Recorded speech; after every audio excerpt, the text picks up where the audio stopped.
What if the person who betrayed you wasn't malicious, but merely honest in a way you weren't ready to confront? What if betrayal isn't an act of cruelty, but a mirror held too close, too long, showing you something you refuse to see? There's a peculiar cruelty in being human. The ones who hurt you most are often the ones you let closest. A lover who promises eternity but walks away without explanation. A friend who turns cold, distant, unrecognizable. A family member whose silence cuts deeper than any scream. You ask yourself, why? What did I do wrong? But maybe you're asking the wrong question. Maybe the deeper truth lies not in the betrayal itself, but in what it reveals about them. Yes, but also about you. Nietzsche once wrote, "What do I care about the purring of one who cannot love like a cat?" Harsh, even arrogant. But behind his defiance lies a painful insight. Not everyone is built to carry your trust. Not everyone is capable of loyalty, of depth, of the sacred weight of intimacy. And yet you continue to give them pieces of your soul, as if hoping they'll learn how to cherish what they've never learned to hold. Here lies the paradox. You crave connection, but connection demands vulnerability. Vulnerability demands risk, and risk inevitably exposes you to betrayal. But what if betrayal isn't the exception? What if it is the rule, the inevitable consequence of expecting permanence in a world built on flux? Heraclitus said, "No man ever steps in the same river twice." Nothing stays. Not love, not loyalty, not even the self. And yet you demand constancy from people still trying to define who they are. So the wound opens, the betrayal comes. Not always in grand gestures, sometimes it's in the slow erosion of affection, the ghosting texts, the friend who no longer looks you in the eyes.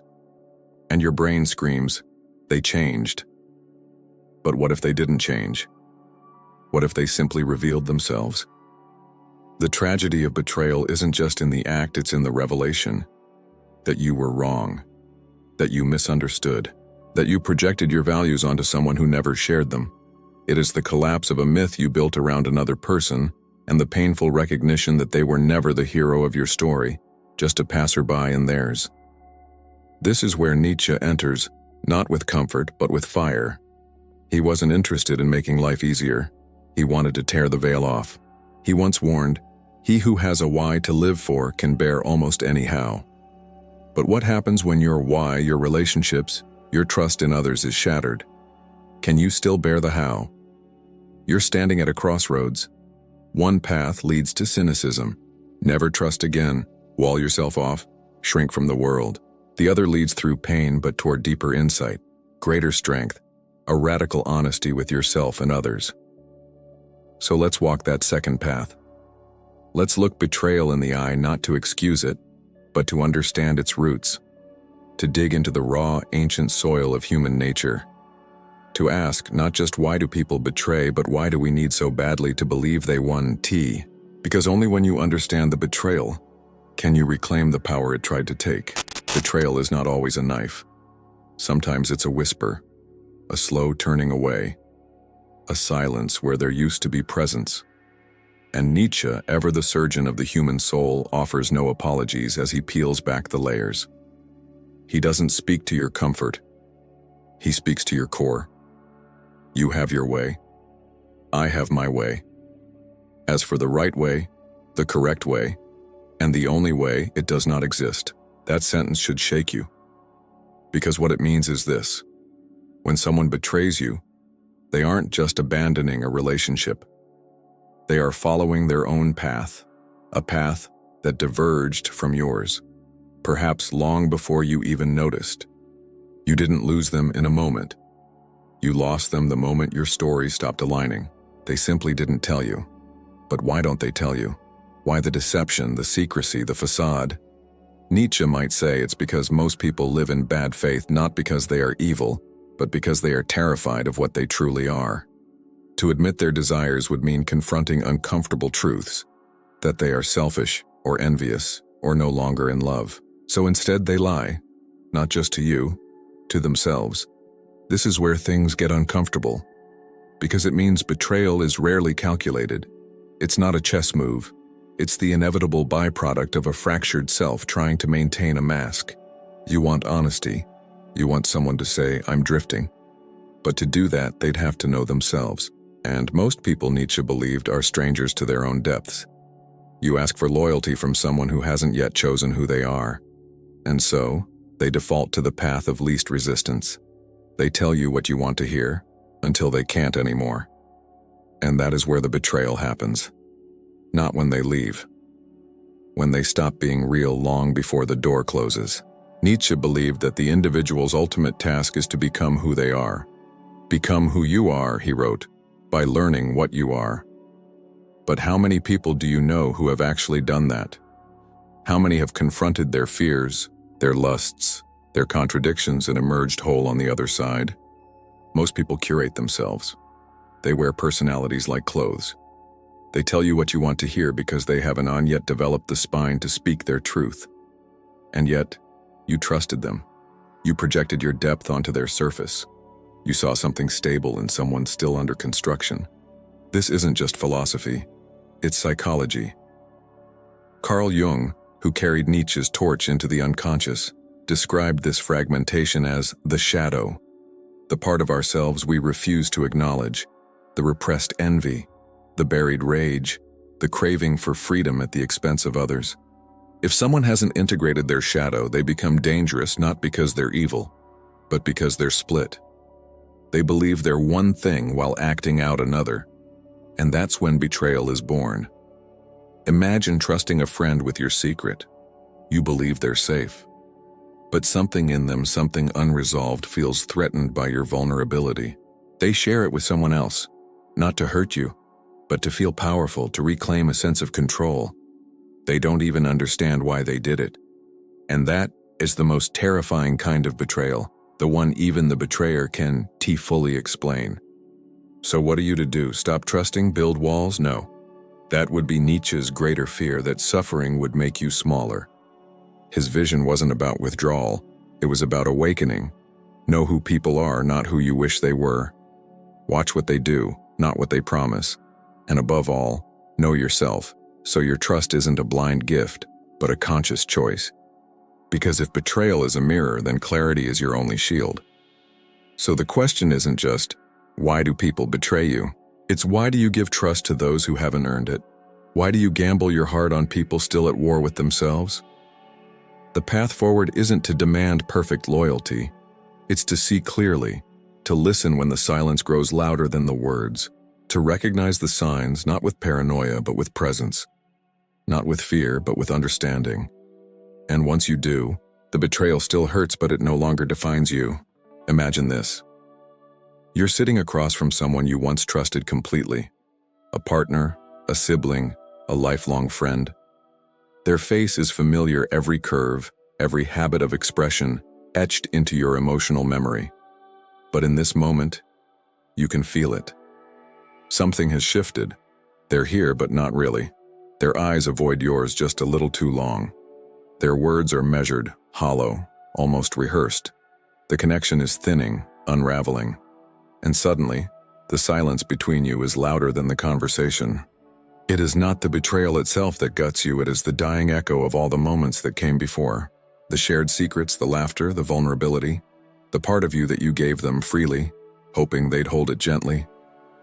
But now it feels exposed, trampled, misunderstood. You ask yourself, how could they? But deeper still, another voice whispers, why didn't I see this coming? There's a strange grief in realizing you've been building a relationship with someone who wasn't really there, or at least not in the way you imagined. It's not just a betrayal of trust, it's a betrayal of reality. You question everything. Every memory becomes suspect. Was the affection real? Did they ever care? Were you just convenient until you weren't? This is where Nietzsche offers his darkest, most liberating truth.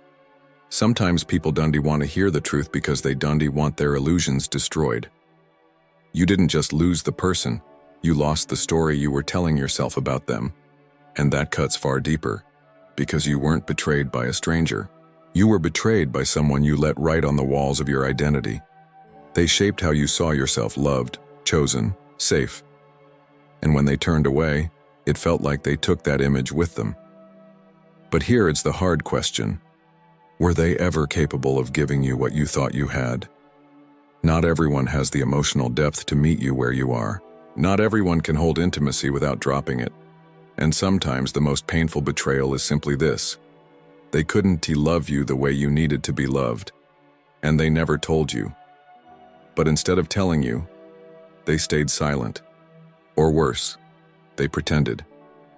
And so your soul built a home in a person who was never finished building themselves. You furnished that home with your loyalty, your laughter, your forgiveness.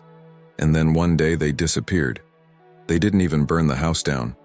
They just walked away, leaving you in ruins, wondering if any of it was real. And you break. But there is power in that break. Because in the ruins, you find pieces of yourself you gave away too easily. You realize you didn't just lose them, you gave up parts of your own voice, your own clarity, just to keep the illusion intact. You silenced your intuition. You rationalized the distance, the coldness, the subtle disconnections. You betrayed yourself first. Not out of weakness, but out of hope. That's what makes it human. Fromm once wrote, "The task we must set for ourselves is not to feel secure, but to be able to tolerate insecurity. Because love is never safe. Trust is never certain. And yet, you risk it. Again and again. Not because you're naive, but because you're brave. Because your soul knows that vulnerability is not weakness, it is the only doorway to truth. So where does this leave you? In a wasteland, maybe. In the aftermath. But Nietzsche believed in what he called the great health, a rebirth after despair. One must still have chaos in oneself to be able to give birth to a dancing star. You are not broken by betrayal. You are being refined. The scar it leaves is not a mark of weakness, but of depth. A reminder that you loved deeply, trusted fully, and dared to believe in something more. And though someone failed to meet you there, that does not mean you were wrong to try. The world will always have those who betray, who run, who deceive even themselves. But you? You are capable of seeing through it now. You are capable of truth, of clarity, of facing the darkness and not becoming it. And maybe that's the only real protection, not walls but wisdom, not bitterness but discernment. So the question remains, will you armor your heart, or will you rebuild it stronger, clearer, wiser, open? Still, there's a moment after the storm, after the collapse, when you sit in the stillness of your own solitude, and it hits you. They're gone. Not just physically, but existentially. The version of them that lived in your mind, in your memory, in your hope, that version no longer exists. Maybe it never did. And yet, you're still here. This is the point Nietzsche pushes you toward, not comfort, but confrontation. Not healing in the traditional sense, but transformation. He never promised salvation through understanding. What he offered instead was something far more radical. The call to become stronger because of the break, not in spite of it. He spoke of amor fati, love of fate. A love not for just the beautiful, but for the brutal. To not only accept what happens, but to affirm it. To say, yes. This too was necessary. Even the betrayal. Even the abandonment. Even the ache. Because only then can you step beyond resentment, which Nietzsche viewed as the real poison. Not the hurt itself, but the clinging to that hurt, the quiet rehearsal of victimhood. The endless reliving of how things should have been. Resentment fossilizes pain. It freezes you in a story where you are forever the one who was wronged. But to rise, to truly rise, is to let go of that story, not because they deserve forgiveness, but because you deserve freedom. Kierkegaard wrote, "Life can only be understood backwards, but it must be lived forwards." The betrayal will make sense in hindsight. It will become one of those strange plot twists that, without your consent, shaped you into someone more awake, more resilient, more dangerous in your clarity. You've seen what it means to project your ideals onto another person. You've learned what it costs to ignore your intuition. You've realized that not everyone who enters your life comes equipped to stay. And now, the task before you is not to rebuild the world exactly as it was, but to see it for what it truly is. There will be more people, more faces that smile, more words that promise, But now you carry something they don't see. Vision. You'll notice the tension beneath their jokes, the evasions in their storytelling, the inconsistencies that whisper through their warmth. You won't call it paranoia. You'll call it discernment. And this time, you won't flinch from the truth, even when it's inconvenient. Because the greatest betrayal is no longer what they did. It's what you refuse to do to yourself again. This is where Nietzsche's painful truths become strangely empowering.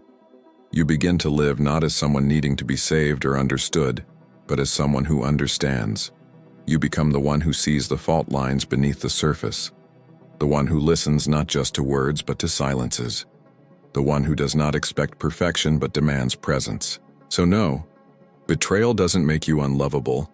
It doesn't make you naive. It means you lived with your heart open in a world of half-formed selves, and now you are less breakable not because you're harder, but because you're clearer. You've been cut, and now you know where the nerves lie. You've been lied to, and now your truth has teeth. You've been abandoned, and now you know how to hold yourself. And perhaps the most profound shift is this. You stop asking, why did they betray me? And start asking, what did I learn about who I am and who I am becoming? Because you're not just the one who was betrayed. You are also the one who survived. So ask yourself now, what do I see more clearly? What will I no longer ignore? What kind of self must I now become to ensure my pain was not in vain? And as you carry these questions forward, let them be your compass, not just to protect you, but to awaken you. To build relationships not from need, but from wholeness. To walk through the world, not untouched by pain, but unowned by it. Thank you for watching.